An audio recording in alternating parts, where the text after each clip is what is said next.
بسم اللہ الرحمن الرحیم۔ کوئی شخص جب جماعت کے ساتھ ملتا ہے تو اسے رکعت کب ملتی ہے؟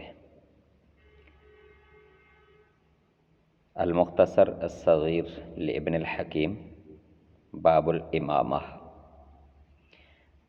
سیدنا عبداللہ بن مسعود رضی اللہ تعالی عنہ سے روایت ہے، انہوں نے فرمایا کہ جس نے امام کو رکوع میں پایا پھر امام کے سر اٹھانے سے پہلے اس نے اپنے ہاتھ گھٹنوں پر رکھ لیے تو بے شک اس نے رکعت پا لی۔ یعنی کوئی شخص مسجد میں نماز کے لیے پہنچا، جب وہ صف میں آیا تو اس نے دیکھا کہ جماعت رکوع میں ہے، امام رکوع میں ہے، تو اب وہ تکبیر کہے گا، تکبیر کہہ کر رکوع میں چلا جائے گا۔ اگر امام کے سر اٹھانے سے پہلے اس نے اپنے ہاتھ گھٹنوں پر رکھ لیے، یعنی کہ رکوع کی شکل میں وہ چلا گیا، کوئی تسبیح پڑھی یا نہیں پڑھی، اس نے رکوع کی حالت بنا لی، رکوع کی کیفیت میں وہ چلا گیا، تو اس کو اس رکعت پانے کا اجر مل گیا، اس کی وہ رکعت ہو گئی۔ مثلا پہلی رکعت میں رکوع میں آ کر مل گیا تو رکعت مل گئی، دوسری میں مل گیا تو دوسری مل گئی۔ کتاب ہے التمہید لابن عبد البر، جلد نمبر 5، صفحہ نمبر 75۔ سیدنا عبداللہ بن عمر رضی اللہ تعالیٰ عنہ سے روایت ہے، انہوں نے فرمایا کہ جب تو اس وقت آئے جب امام رکوع میں ہو تو اگر تو نے اس کے سر اٹھانے سے پہلے اپنے ہاتھ گھٹنوں پر رکھ لیے تو بے شک تو نے رکعت پا لی۔ یہ سیدنا عبداللہ بن عمر رضی اللہ تعالیٰ عنہ نماز سکھا رہے ہیں، تو سامنے والے کے پوچھنے پر اسے کہہ رہے ہیں کہ جب اس وقت آپ مسجد میں آئے کہ جب امام رکوع میں ہے تو امام کے سر اٹھانے سے پہلے اپنے ہاتھ گھٹنوں پر رکھ لیے تو بے شک تو نے رکعت پا لی۔ کتاب ہے التمہید، مصنف ہیں ابن عبد البر، جلد نمبر 5، صفحہ نمبر 75۔ سیدنا عبداللہ بن عمر رضی اللہ تعالی عنہ نے فرمایا کہ جب تو نے امام کو رکوع میں پایا تو اگر تو نے اس کے سر اٹھانے سے پہلے رکوع کر لیا تو بے شک تو نے رکعت پا لی، اور اگر امام نے تیرے رکوع کرنے سے پہلے سر اٹھا لیا تو بے شک تیری رکعت فوت ہو گئی۔ اب یہ رکعت تجھے آخر میں امام کے سلام پھیرنے کے بعد ادا کرنی پڑے گی۔ اب اگلا سوال کہ امام رکوع میں تھا تو رکوع میں شامل ہونے والا کتنی تکبیر کہے گا؟ کیا اس سے تکبیر تحریمہ کے بعد رکوع کے لیے الگ سے تکبیر کہنے کی ضرورت ہے، یا صرف ایک تکبیر تحریمہ سے ہی کام بن جائے گا؟ التمہید لابن عبد البر، جلد نمبر 5، صفحہ نمبر 77۔ سیدنا عبداللہ بن عمر رضی اللہ عنہ اور سیدنا زید بن ثابت رضی اللہ تعالی عنہ دو صحابہ ہیں، دونوں نے فرمایا کہ جب کوئی جماعت کو رکوع میں پائے تو اس کے لیے ایک تکبیر کافی ہے۔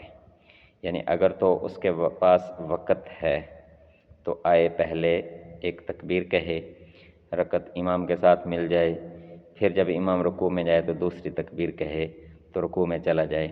لیکن اگر جماعت رکوع میں ہے تو یہ اندیشہ ہے کہ اگر ایک تکبیر کہنے کے بعد کچھ دیر کھڑا ہوگا پھر دوسری تکبیر کہے گا تو تب تک رکوع نکل جائے گا، تو پھر وہ رکعت بھی نکل جائے گی۔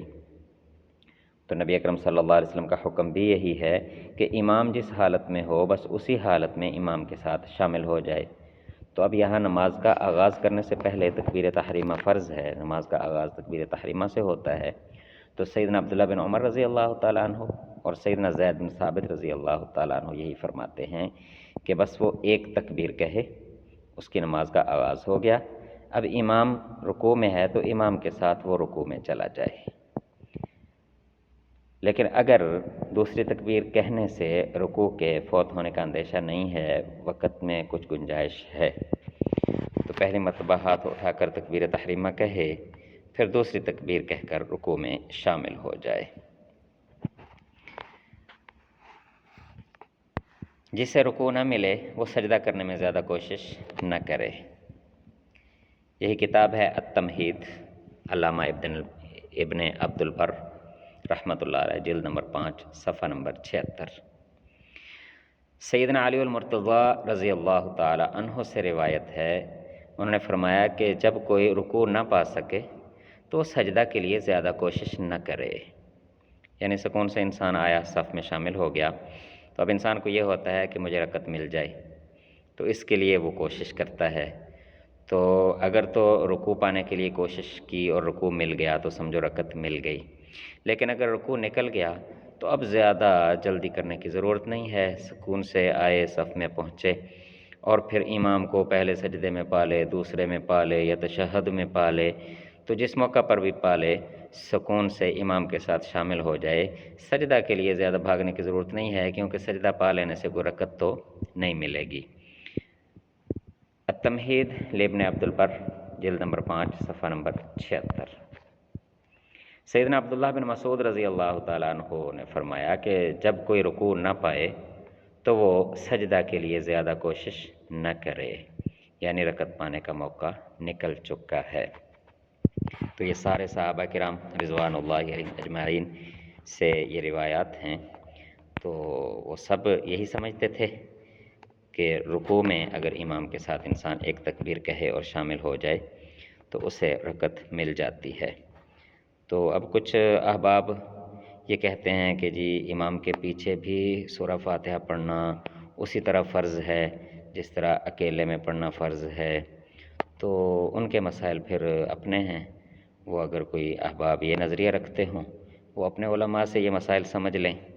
تو صحابہ کرام سے جو اس کے متعلق روایات تھیں وہ ہم نے یہاں پر پڑھ لی ساری، کہ امام کے سر اٹھانے سے پہلے اگر گھٹنوں پر ہاتھ رکھ لیے، کوئی تسبیح پڑھی یا نہیں پڑھی، رکوع کی کیفیت میں، رکوع کی حالت میں انسان پہنچ گیا تو وہ رکعت مل گئی، رکوع بھی مل گیا اور رکعت بھی مل گئی۔ دوسرا مسئلہ یہ تھا کہ تکبیریں کتنی کہے گا، تو صحابہ کرام سے یہی روایت ہے کہ ایک تکبیر بھی کافی ہے۔ سیدنا عبداللہ بن عمر رضی اللہ تعالیٰ عنہ اور سیدنا زید بن ثابت رضی اللہ تعالیٰ عنہ سے یہ مسئلہ ہے کہ ایک تکبیر بس، تکبیر تحریمہ کے لیے ہاتھ اٹھائے، تکبیر کہے اور سیدھا امام کے ساتھ رکوع میں شامل ہو جائے۔ ہاتھ باندھ کر کھڑے ہونے کی بھی ضرورت نہیں ہے، کیونکہ اس وقت امام رکوع میں ہے تو بس امام کے ساتھ شامل ہونا ضروری ہے۔ اگر اپنا ہاتھ باندھ کے کھڑا ہوتا ہے تو وہ ایک اضافہ ہے اپنی طرف سے، تو وہ اضافہ پھر امام کے پیچھے نہیں کیا جاتا، تو امام کے ساتھ ہی شامل ہوا جاتا ہے، امام جس کنڈیشن میں بھی ہو، رکوع میں ہو، سجدے میں ہو، اتحیات میں ہو، تو بس تکبیر تحریمہ کہہ کے سیدھے اسی حالت میں امام کے ساتھ جا کر شامل ہو جانا۔ تو ایسے میں اگر ایک تکبیر کہہ کر رکوع میں شامل ہو جائیں تو رکعت مل جاتی ہے۔ اللہ تعالیٰ ایمان و عمل کے ساتھ نبی اکرم صلی اللہ علیہ وسلم کی کامل اتباع کی توفیق عطا فرمائے۔ دعاؤں کی درخواست، والسلام۔